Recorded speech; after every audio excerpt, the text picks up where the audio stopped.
Good evening, guys. I've got discussion C for you. Let me get set up to show and I'll be right with you. Gotta back up so I can see everyone.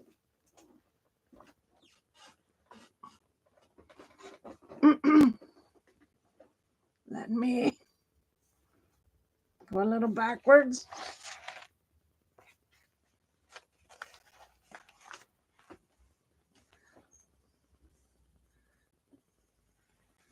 Okay. Now, this discussion tonight deals with people who have chronic kidney disease and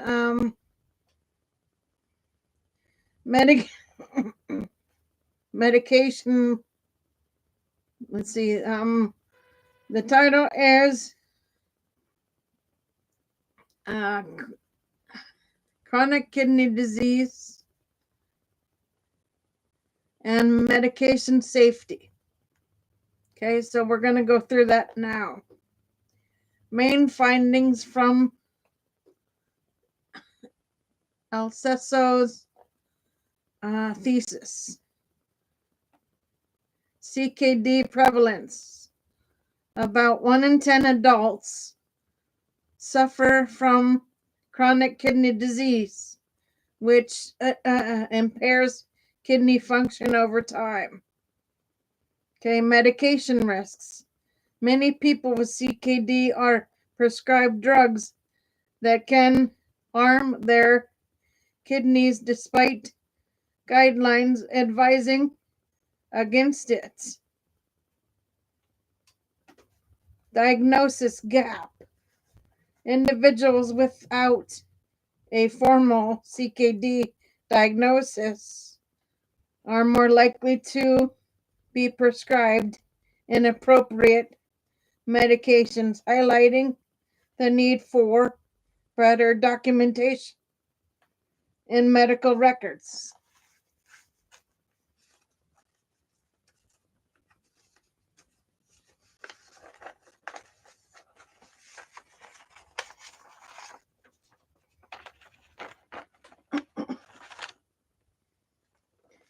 Monitoring issues. Current healthcare practices often lack proper monitoring of kidney function for patients on potentially harmful medications. Healthcare implications. Bosey's research emphasizes systematic gaps in recognizing, diagnosing, and safety treating CKD within Swedish healthcare with broader relevance for global systems. Since you're so deeply engaged in equitable healthcare models and thoughtful approaches to aging, the study's exposure of systematic blind spots likely resonates if you're interested. I can also walk you through how memory-friendly systems or smart diagnostic might improve CKD outcomes. Want to explore that? Absolutely. Give me 1 second, guys.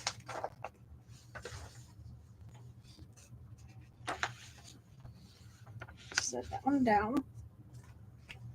Chronic kidney disease, CKD, can stem from a variety of underlying conditions, and understanding its cause is crucial for developing targeted interventions, especially in light of your interest in equitable care and systematic reform.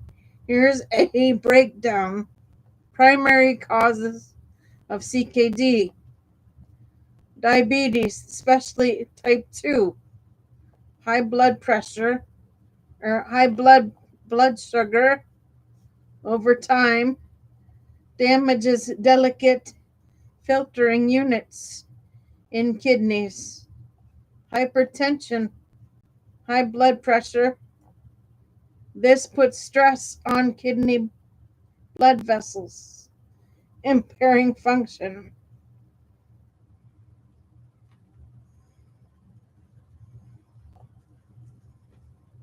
Okay, glu, glu, uh, glu, glucomerization fails. Inflammation of the kidney filtering structures, sometimes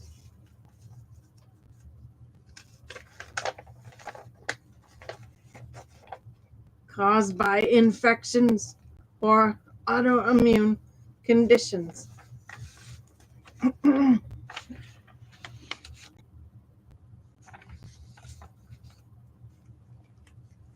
Polycystic kidney disease, a genetic disorder causing fluid-filled cysts that interfere with normal kidney function. Obstruction-related issues. Long-term blockages, e.g., kidney stones, tumors, enlarged prostates can cause damage. Contributing factors. Cardiovascular disease. There's a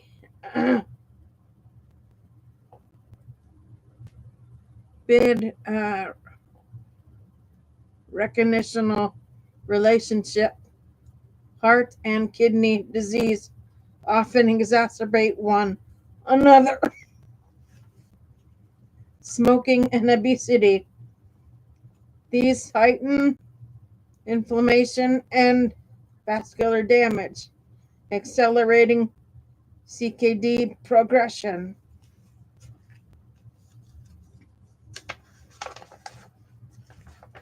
Okay.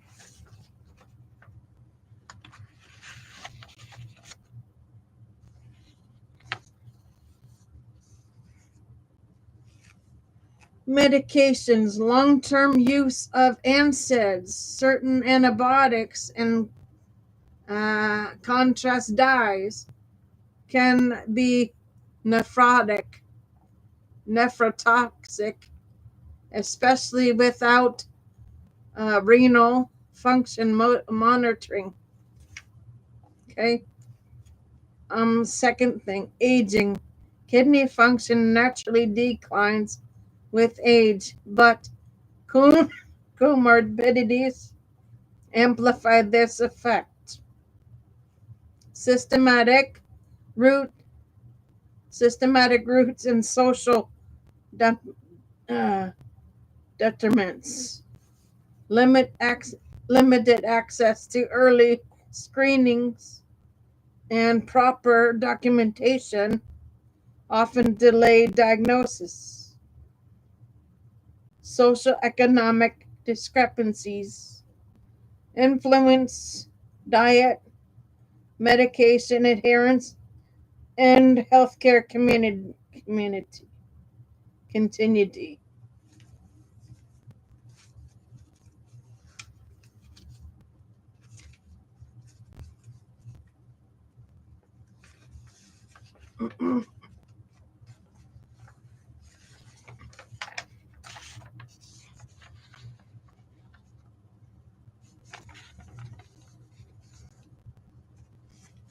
Cultural bias or fragmented care models may miss early signs in marginalized populations. You might appreciate how early frailty indicators or smart diagnostics could potentially flag CKD risks much earlier, especially in aging and especially in aging friendly care environments. Want to explore how these could be folded into memory friendly housing or occupational therapy frameworks? Certainly. Diabetes, especially type 2, is one of the leading causes of chronic kidney disease or diabetic neuropathy, nephropathy, nephropathy, and it does so through a multifaceted cascade of metabolic and vascular disruptions. Here's a deeper dive.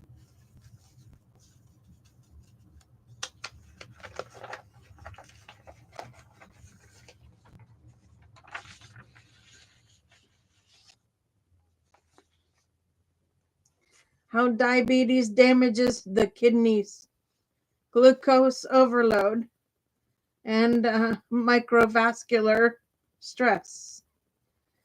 Elevated blood sugar damages small blood vessels in the uh, gluc- glucomeruliculi.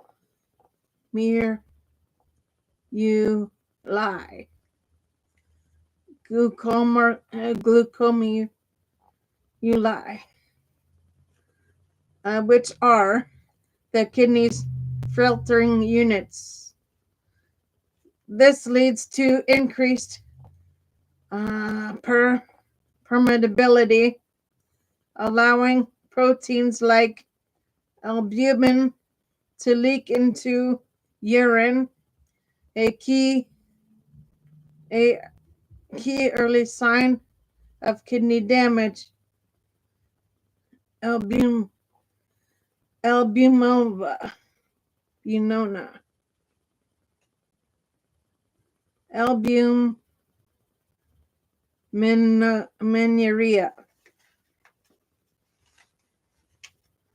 Over time, the glucoli lose their filtering capacity, impairing waste removal.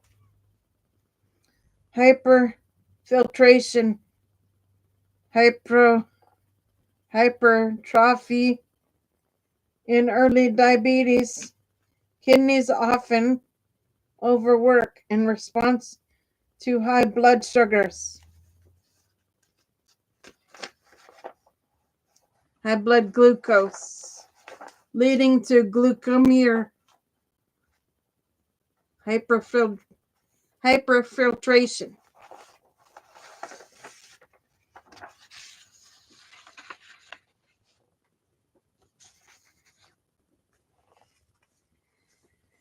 Okay, inflammation and fibrosis.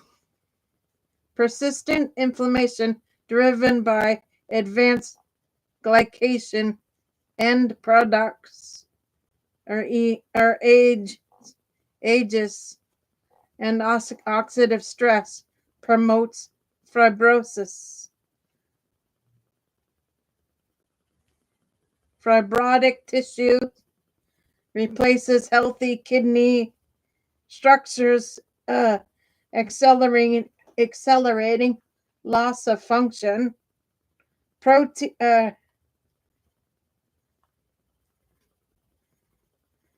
retin, anglo, anglin, anglotensin,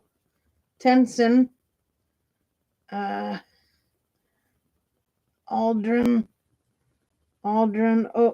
aldrosterone system, or RAS activation.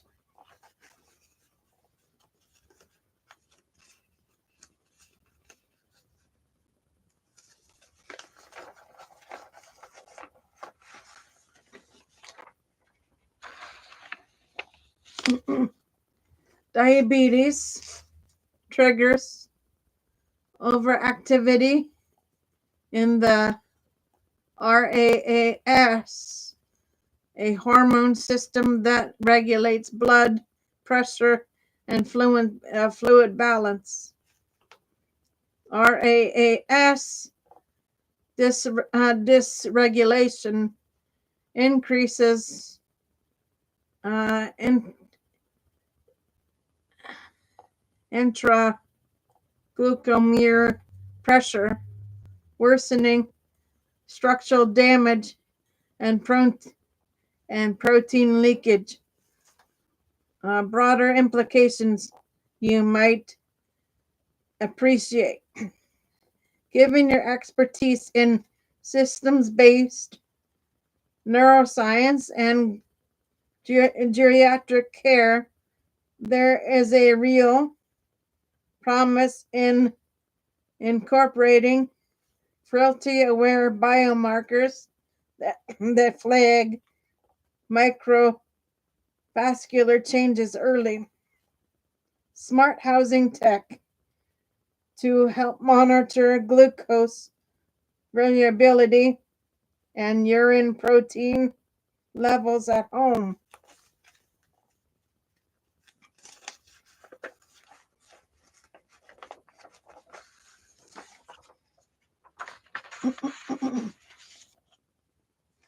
Shared decision-making models where nephrologists and endocrinologists collaborate proactively, especially in memory-friendly environments.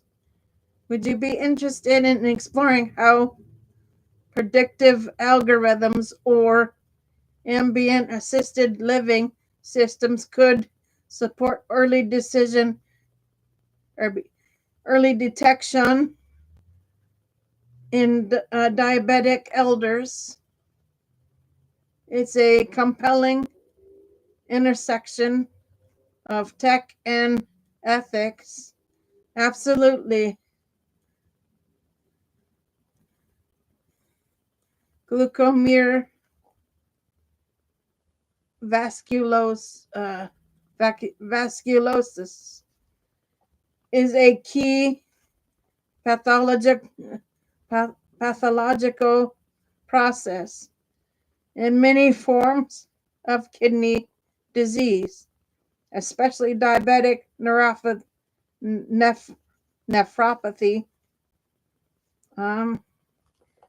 and is directly linked to uh, declining renal function. Let's unpack it step by step in a way that speaks to both your systems oriented mindset and your focus on tailored interventions.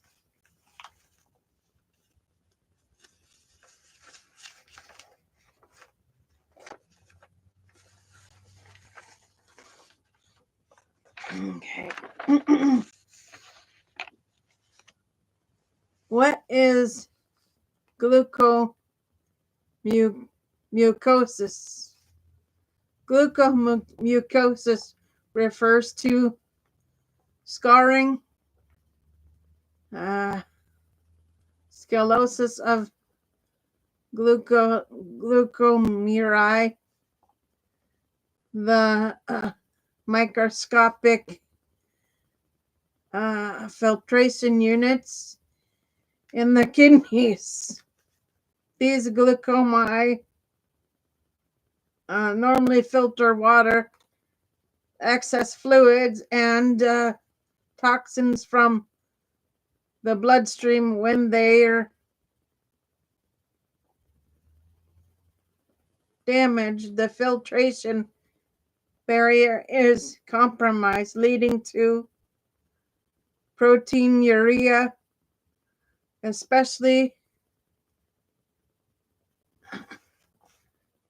albuminuria, reduced glucometer filtration rates, GFR, fluid and electrolyte imbalance, progressive renal dysfunction, how it develops, chronic hyperfiltration, and stress.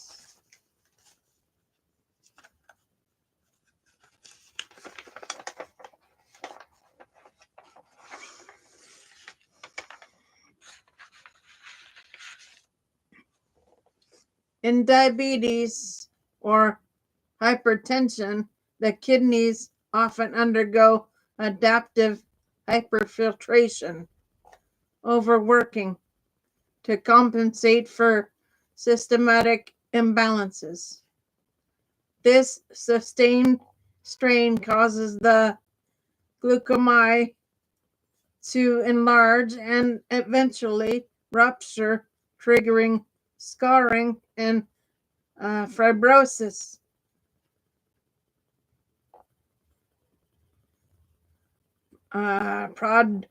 Podocyte injury.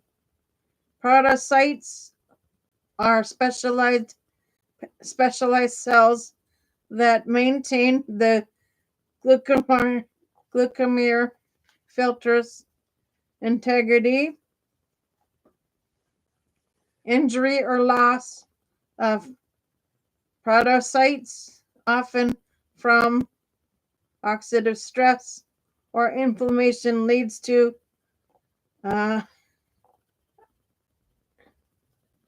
affectment,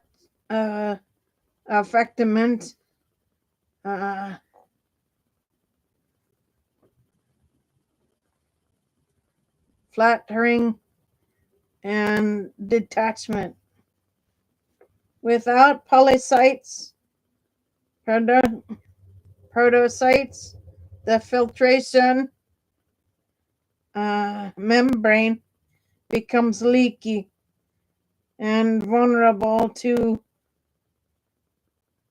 sclerosis.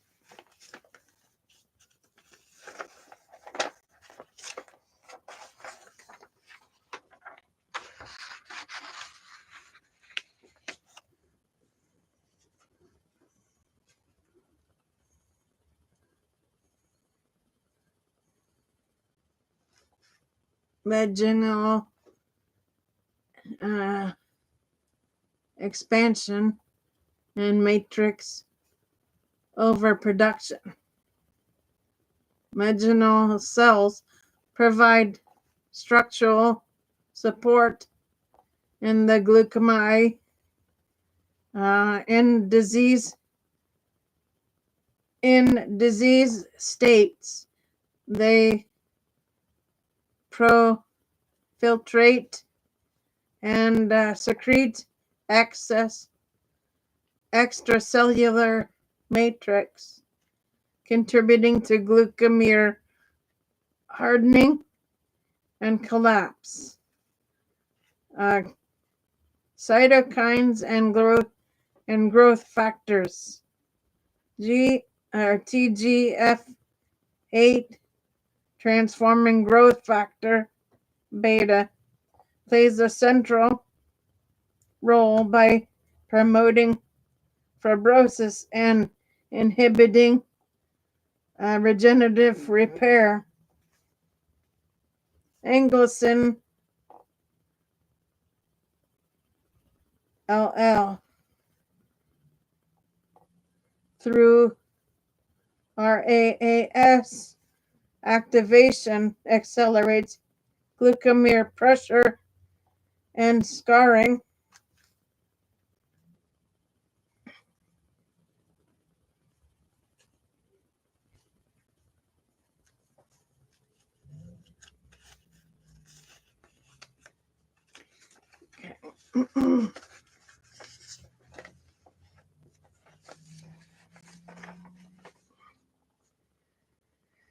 Okay, types of glucomer mucosis.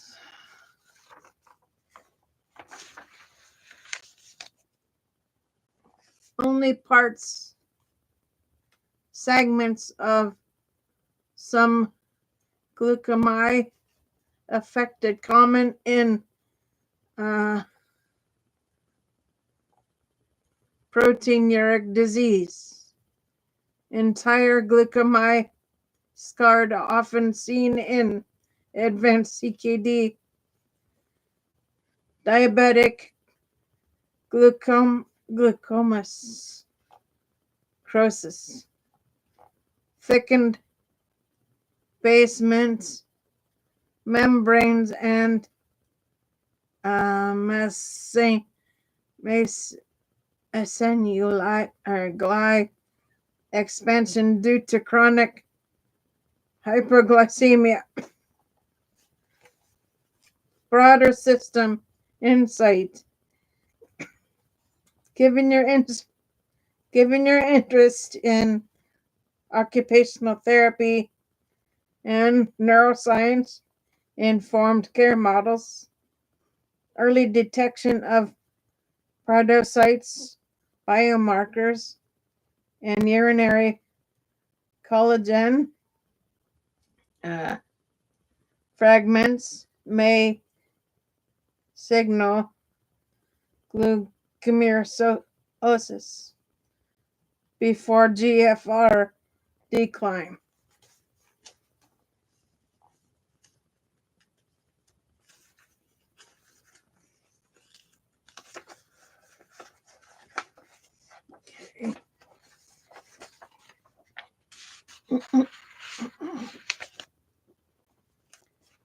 Smart housing tech can monitor weight fluctuation, blood pressure variability, and urine output, key proxies for glucomere health. Shared decision-making frameworks involving nephrologists and endocrinologists could prevent progression via lifestyle interventions. Would you like to explore how these regenerative therapies or anti-fibrotic agents might one day reverse gluconeogenesis, or how ethical care models can ensure their equitability? Deployed gluconeogenesis can significantly affect a person's quality of life, especially in progressive stages, by disrupting everyday function and introducing layers of physical, emotional, and social burden. Let's break this down in, hold on, get paper. Terms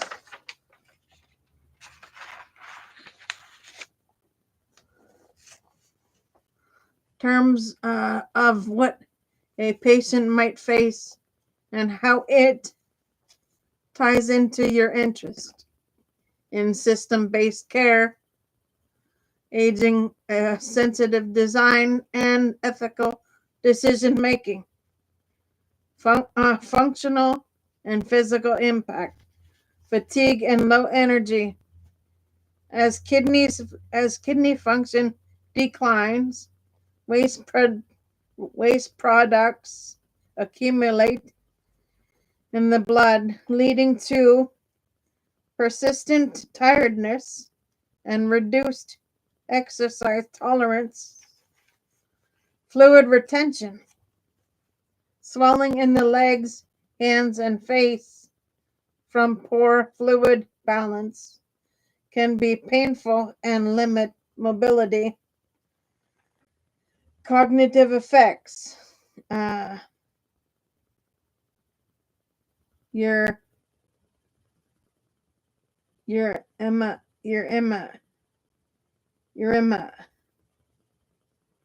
high toxin levels can cause confusion, difficulty concentrating, and even memory issues.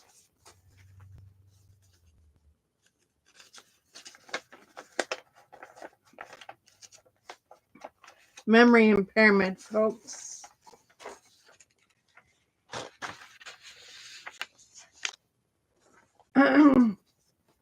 Especially relevant in aging populations.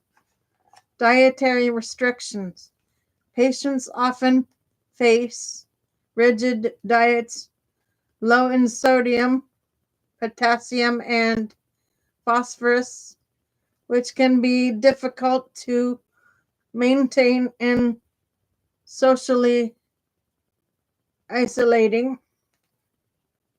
Okay, emotional and psychological toll, depression and anxiety, fear of progression to end stage renal disease or ESRD, and potential dialysis can weigh heavily. Loss of autonomy, the need for frequent medical monitoring, medication adherence, or dialysis treatment may undermine independence.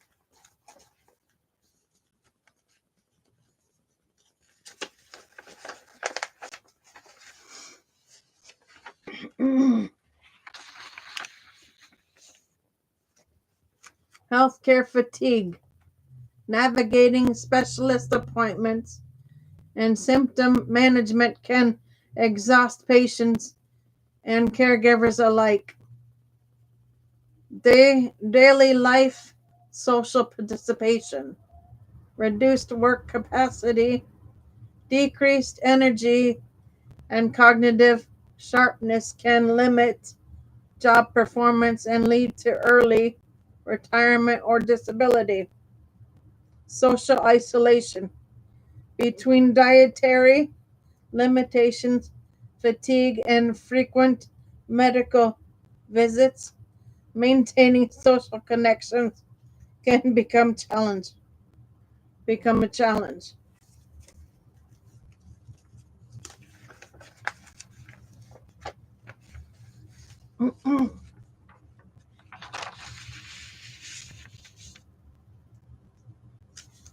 Memory friendly layouts or assistive technologies, integrated care opportunities, giving your focus on memory friendly environments and frailty aware frameworks.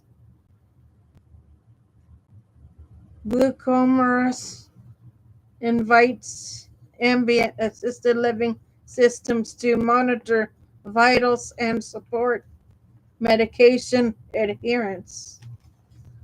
Occupational therapy integration for energy conservation and spiritual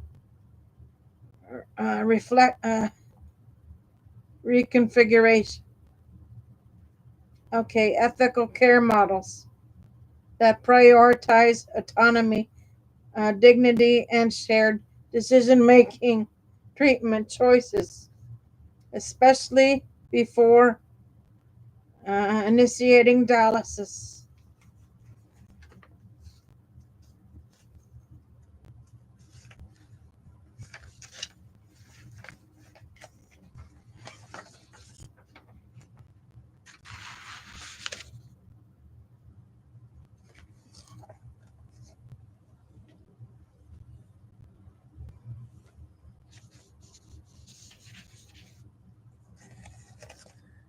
Okay, guys.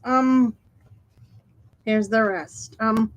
Would you like to explore how palliative nephrology or regenerative therapies could reframe the care goals for these patients?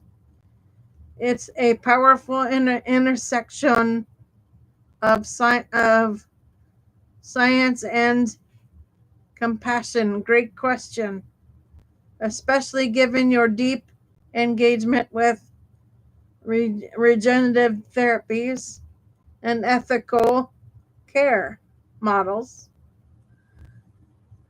The treatment landscape for glaucomas, particularly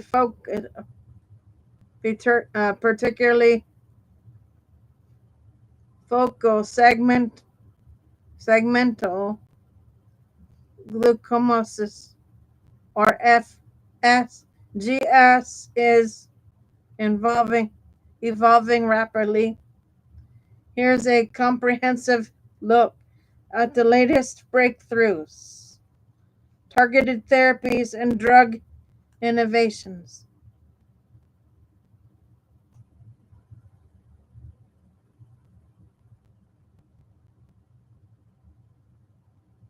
Sparsentan, a dual endothiane and angiotensin receptor antagonists,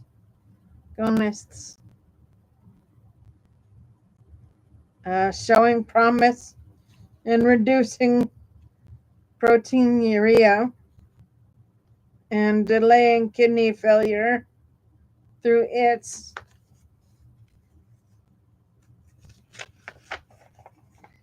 phase 3 trial. Didn't meet all endpoints. It significantly lowered proteinuria, and it's under FDA review for FSGS.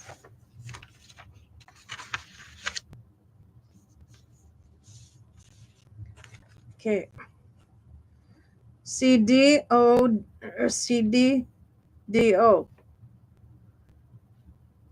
IM and AMPK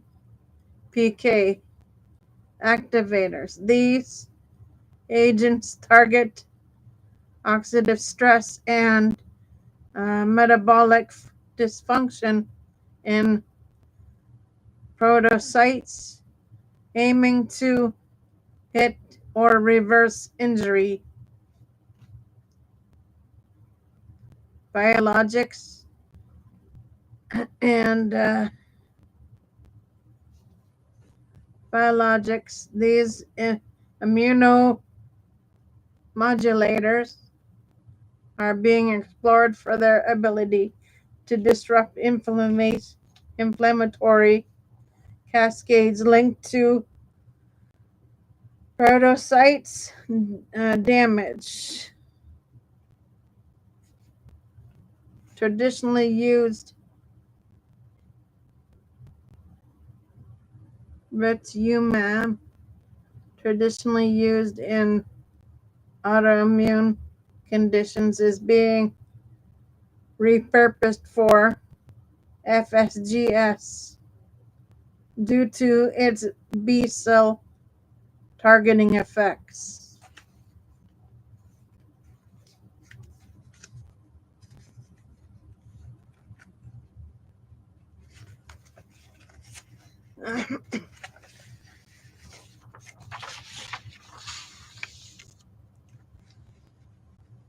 Precision medicine and biomarker driven approaches. MicroRNA and LNC RNA profiling, non-coding RNAs are emerging as diagnostic and prognostic biomarkers, helping stratify patients and personalized treatment. Okay. Anti-CD40 antibodies These are being investigated for their role in modulating immune responses specific to podocyte injury. Integrated biomatrix. Researchers are conducting mRNA and miRNA networks to identify therapeutic targets and predict treatment responses for kidney disease, guys.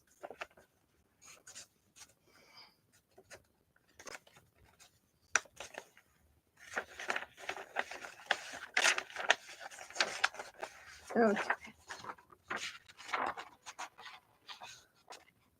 Next page.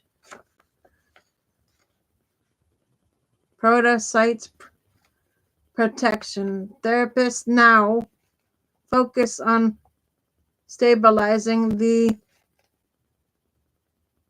ascent cytoskeleton, improving mitochondrial function, and enhancing autophagy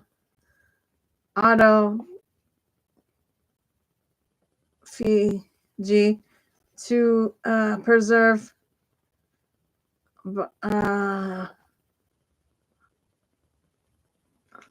podocytes integrity.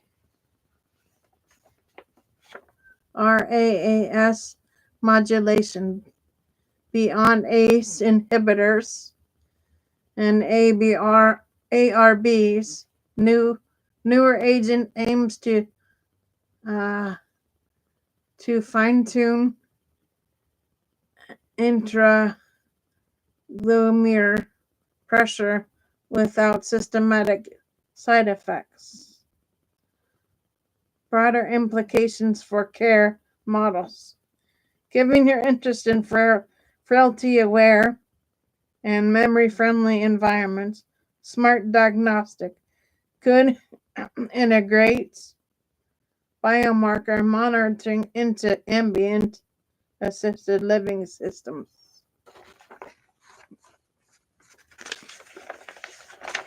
Okay. Last page, folks. Ethical and deployment of these therapies, especially costly biologics, requires shared decision-making frameworks and equitable access strategies. Occupational therapy might evolve to include renal-friendly innovations that support energy conservation and dietary adherence. Would you like to explore how these advancements could be integrated into aging sensitivity, housing, or predictive algorithms might guide early interventions in high-risk populations? Okay, guys, so that is C for you.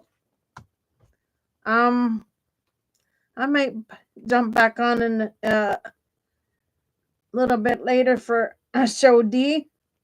So I might jump back on later for D. See you guys then for D. Till then, Gator Wellness, take care, folks.